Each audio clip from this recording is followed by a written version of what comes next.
Tumayo po tayong lahat mga kapatid at ating pong buksan uli ang ating Biblia at ating basahin ang Ebanghelyo ni Juan, Kabanatang 11, talatang 30. Nang masipsip ni Jesus ang alak ay kanyang sinabi, naganap na. Iniyokayok niya ang kanyang ulo at nalagot ang kanyang hininga. Sumatin po ang pagpapala ng Diyos sa mga salitang ating nabasa at ating narinig. Makakaupo na po tayo mga kapatid. So ito po ang ika-6 na wika ng ating Panginoon. Naganap na. Sa wikang Ingles, ito ay it is finished.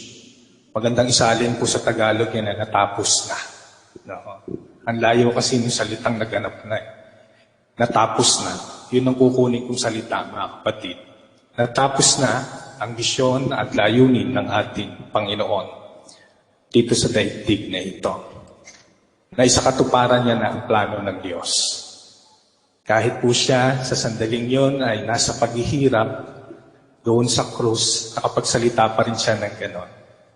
Natapos niya na ang pinagagawa sa kanya ng Panginoon. Alam po niya mga kapatid, ang salitang ito ay salita ng katagumpayan, salita ng kagalakan. Tignan po ninyo, kapag kayo ay nandyan ang inyong mga trabaho, na kayo maglalaba, mamamalansya pa, magluluto pa. Di ba ho, pagtapos niyan ng inyong ginawa, sasabihin nyo, ay salamat, nakatapos din. Di ba? Ibang damdamin yun. No? Ang sasabihin nyo, ay natapos ko rin ang aking mga gawain. Eh lalo na siguro ito dun sa isang nagpapaaral ng anak. Ang tagal-tagal na sa kolehiyo. Di ba? At pagka maririnig mo na sasabihin na sa kanya, Nay, makakagraduate na ako. Anong reaksyon ng ina, ng magulang? Ay, salamat, makakatapos na rin ang aking anak. Yay! Di ba? Ito yung damdamin ng ating Panginoon. Na natapos niya na ang kanyang gawain dito sa daigdig. Naabot ni Jesus ang plano at misyon ng Panginoon sa daigdig na ito. Sa kabila ng naranasan niyang pagdurusa, hirap at nakaambang kamatayan sa sandaling yon mga kapatid, diniklara niya ang katagumpayan ng kanyang gawain at misyon dito sa lupa. Alam niyo po ba mga kapatid na sa ating pananampalataya kay Kristo ay walang nabibigo? At hindi maari tayong bumagsak at kung bumagsak man tayo ay merong sumasalo kaagad sa atin mga kamay ng ating Panginoon. Amen po ba? Ito yung pinakikita. Akala ng tao, talo na si Jesus, talo na ng ating Panginoon. Pero diniklara niya doon sa krus na yon ang katagumpayan ng gawain at misyon ng Panginoon. Kung dumating man sa iyo ang pagkatalo mo at hindi mo naasam at nakuha ang iyong pinapangarap, huwag kang mag-alala. Huwag tayong mag-alala. May paraan ng Diyos. May malaking plano ang Diyos para sa iyo. Kung hindi mo man makuha ito sa iyong kapanahunan, baka ang iyong anak, sa iyong anak ibigay ang iyong mga pangarap sa buhay. Amen po ba? Ganong kumilos ang Panginoon. Di ba nung araw ay tayo hirap na hirap sa buhay? No? Nagsisikap ang ilan sa atin, yung mga matatanda rito, upang ibangon ang kanilang pamilya at ang kanilang mga anak ay makapag-aral. At sinasabi, doon ko na lamang, sa inyo ko na lamang ibibigay ang mga pangarap ko. Hindi ba naabot? Ganon kumilos ang ating Panginoon. Hindi ka patatalunan. Hindi ka patatalunin ng Panginoon. Aabutin niya ang iyong pangarap. Naalala ko po yung acrostic meaning ng salitang tail. Babasa niyo ito dala sa Facebook. Tail. Yung pagbagsak, di ba? Ano yung spelling ng tail? F-A-I-L. Di ba may meaning yan? May acrostic meaning yan. Ano po yung meaning yan? Yung F, first. Yung A, attempt. Yung I, in. Yung L, learning. By day nyo yun. First attempt in learning. Yun ho yung pagbagsak. Pag ito'y bumagsak, huwag kang mabigo. ibabangon ka uli. Pagsubok, susubukin ka. At ang pagbubok na yan, magbibisay ng daan upang maging matatag ka sa harapin mo muling. Pagsubok na ibibigay sa iyo sa pinapangarap mong buhay. Yan po ang naranasan ng ating Panginoon. Meron pong isa, itong nabalita kailan lang, mga kapatid, na nag-top po dun sa medical board exam. Ewan ko kung inyong narinig yung kwento po rito, na nag-top sa medical board exam, hindi siya constant honor student. Hindi mo siya honor student nung siya ay grade 1, nung nag-aaral siya sa elementary, nag-aaral siya sa high school. Hindi siya summa cum laude dun sa kolehiyo niyang natapos. Ngunit sa board exam, nag-top itong taong ito. Alam niyo po ba ang sabi niya? Ginamit niya lahat yung naranasan niyang pagsubok, yung panahon na bumabagsak din siya sa klase. Ginamit niya lahat yun pang maging gabay niya na itong board exam na ito, magsisikap ako para ako makapasa. Hindi lang pala makapasa, nag-top siya sa board exam. Hindi mahusay na estudyante, pero nag-top. Ginamit niya lahat ang naganap sa kanyang buhay. Ngayon natapos niya ang lahat. Naging matagumpay siya. Naabot niya ang pinapangarap niya. Si Duterte, hello, yung mga maka-Duterte rito. May magandang sinabi rito. Ako tuwan-tuwa. Tuwan-tuwa yung mga maka-Duterte rito. Si Duterte po may magandang sinabi tungkol sa mga mag-aaral ngayon. Ganito ang sinabi niya. Ito ang sabi niya. Hindi ka dapat naghahabol ng grades, sabi ni Duterte. Hindi naman karera ang pag-aaral. Hindi porket bagsak ka, wala ka nang natutunan. Siguro nagkulang ka lang o sumobra. Huwag mong hangarin ang 99 o 75 na grades or anything in between. Dahil kailanman hindi masusukat ng numero ang halaga mo bilang tao. Amen? Ang ganda ng sinabi ni Duterte. Pero hindi ako maka-Duterte ho, ha? Linaw ko ho. Walang in-endorse ho rito. Pero gusto ko ho ang sinabi ni Duterte. Hindi nasusukat ng anumang grado, ng anumang marka, ang halaga mo bilang isang tao. Sapagkat ikaw ay merong angking talino, angking kakayanan, na sa ngayon ay hindi ko pa natutuklasan. At pagdating ng panahon, makikita mo yon. Ito pala ang kalakasang binigay sa atin na Diyos. Kung si Jesus, mga kapatid, igagrado natin ang kanyang buhay at paglilingkod, sa sukatan ng mundo, hindi pasado si Jesus. Bagsak si Jesus. Kung igagrado natin sa sukatan ng mundo. Bakit po? Humantong sa kamatayan sa krus eh. No? Humantong sa kamatayan sa krus. Bagsak po yun. No? Hindi pasado yun sa mundo. Hindi katagumpayan po ng araw na ang hangganan ng iyong buhay ay doon ka krus mauuwi.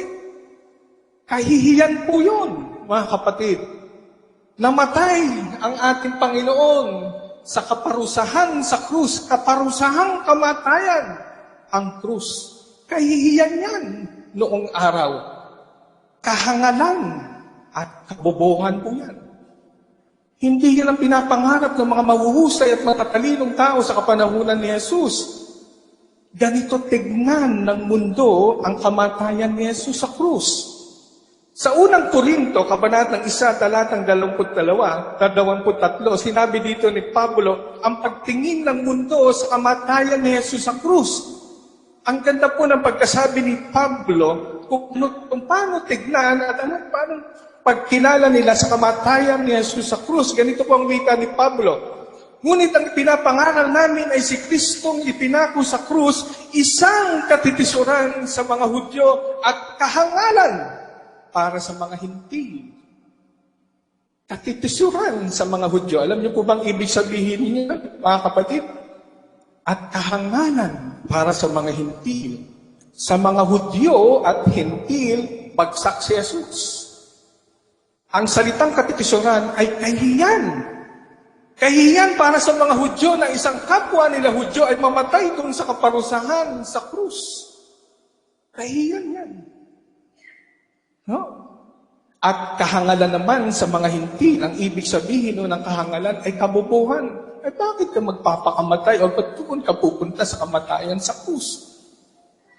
Pero doon sa krus, mga kapatid, diniklara ni Jesus ang karangalan, ang katagumpayan ng gawain ng Diyos. Hindi ba maraming tao ang ganito, mga kapatid? Ang sinasabihan ng ibang tao ng salitang nakakahiya ka. No? Ikaw ay bobo. Di ba? Di ba meron tayong minsan mga ganong mga anak? Nakakahiya yung ginawa mo.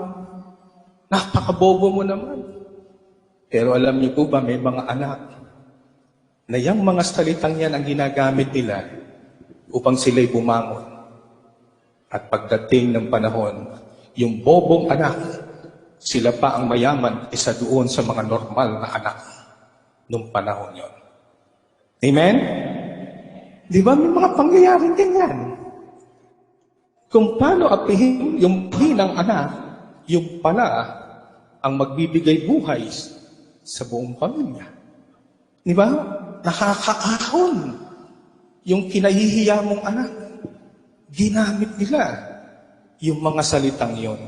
Ibinaba ang pagkatao, siniraan ang pagkatao, winasak ang buhay ng lumaon, bumangon, nagsikap at umangat ang buhay ng taong ito. Hindi pa huli ang buhay. Hindi pa tapos ang buhay. Habang may buhay, may pag-asa. Hello mga kapatid. Yan ang sinasabi ko sa atin.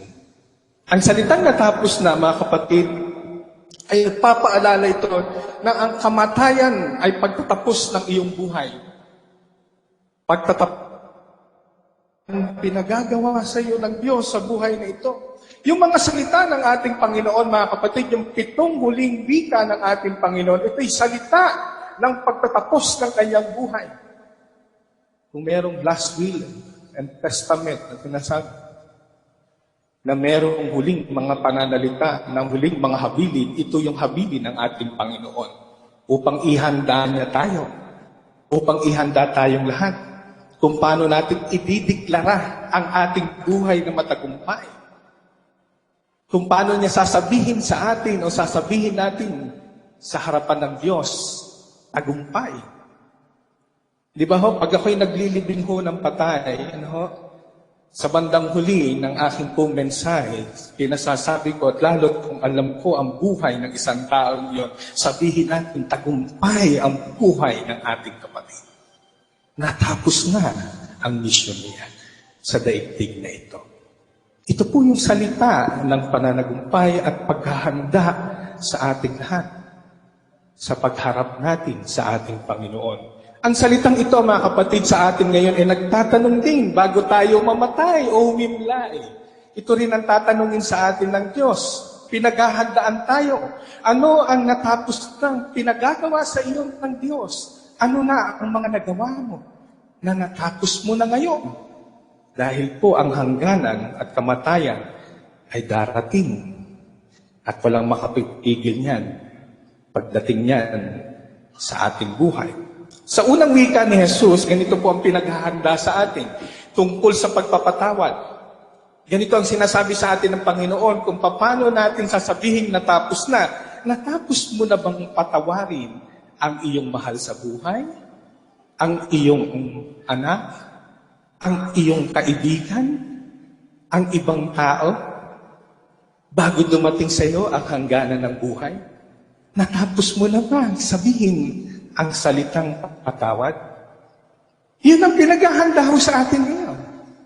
Sa salitang natapos na, ano na ang natapos mo na?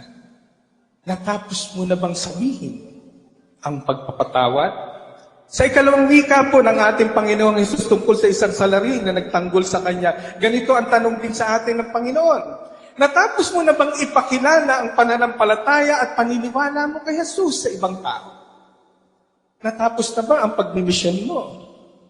ang tungkulin mo bilang anak ng Diyos. Baka ikaw din yung isang salarin na hanggang ngayon doon sa krus ay tinutuya mo pa rin, iniinsulto mo pa rin ang ibang tao at maging ang ating Panginoon. Sa ikahuling wika naman ni Jesus tungkol sa ina o magulang, ganito rin ang tanong niya, natapos mo na bang mahalin, paglingkuran at alagaan ang iyong magulang o ang iyong ina sapagkat yun ay para sa mga ina? Habang buhay ka pa, may tungkulin ka. Hello mga kabataan, huwag niyong iiwanan ang inyong mga magulang. Kapag tumanda na, dahil sa amoy, ayaw niyo nang hawakan. Ni paliguan niyo man lamang.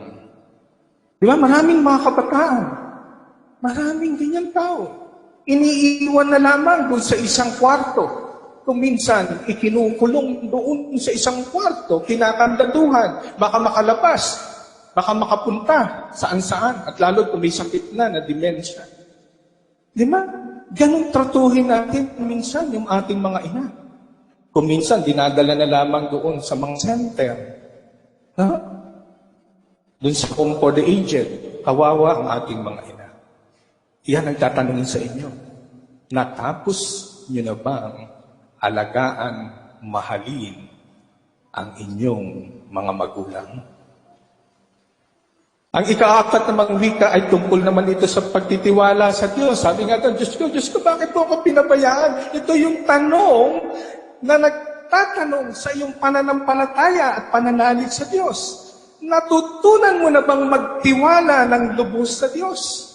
O baka hanggang ngayon, ikaw ay nagtitiwala pa rin sa kayamanan at sa iyong sarili? Iyon ang tinatanong sa atin. Natapos mo na ba? Na nagtiwala ka ng buong buo sa Diyos? At ang ikalimang wika naman, ito naman ay pagpapainom ng tubig kay Jesus. Hinahanap ni Jesus ang pag-ibig niya, ang pag-ibig natin sa Kanya. Hinahanap ni Jesus na bigyan natin siya ng panahon. Sa pagdating mo sa hangganan ng buhay na ito ang tanong sa atin, natapos mo na pang mahalin ng buong buo si Jesus bilang iyong Panginoon at tagapagligtas? Ito ang tubig na kailangan niya. Mahalin natin siya ng buong buo. Ito ang pagtatapos sa hangganan ng ating buhay.